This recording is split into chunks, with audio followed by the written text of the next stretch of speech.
Would you agree that you go through a transformation while at college? Yes. So transformation is defined as a thorough or dramatic change in form or appearance. And so I have a minor in entomology, so I immediately think of insects.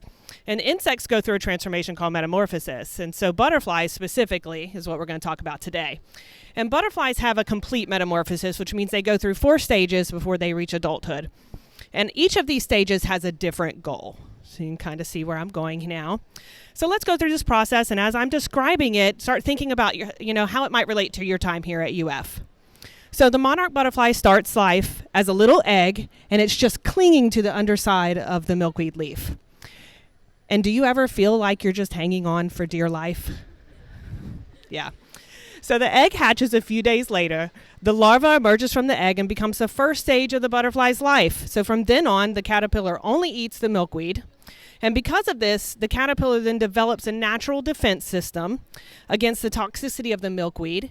And then that makes them defensive against their natural predators, which are birds, right?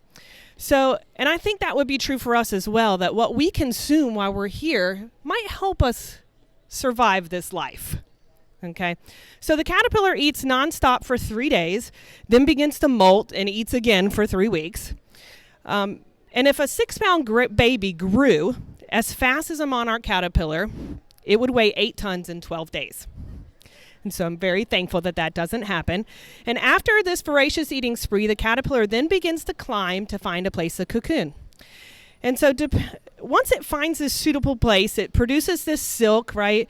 It firmly attaches to a twig, and at this time, the caterpillar molts one last time and turns into a milky green sheath called a chrysalis.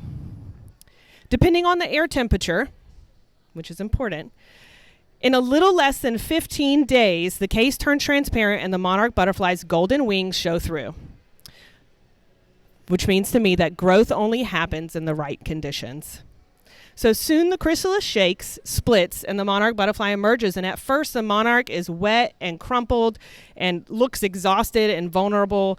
And the butterfly must hang vertically and allow its wings to fully expand and dry before it can fly. If the butterfly flew off immediately, it would die. So when its wings become smooth and dry, the metamorphosis is complete. So this caterpillar ate and consumed for 3 weeks, its entire life as a caterpillar. Then it climbs up to find a place to hang from its butt, shed its old self one more time, turn into a pile of goo within a hard case, just to turn into a butterfly to create more butterflies. And so that makes me think, well, Maya Angelou said, we often delight in the beauty of the butterfly, but rarely admit the changes it's gone through to achieve its beauty. So we aren't monarch butterflies, clearly. But maybe it will take you longer to grow. And maybe you have to eat more. And maybe you have to rest longer before you can spread your wings. And maybe you have to bury yourself in a hole before you can emerge and fulfill your purpose. So if you are feeling like a pile of goo, just trying to survive, or just feeling like you are waiting or just hanging on, stay there. Something great is about to happen.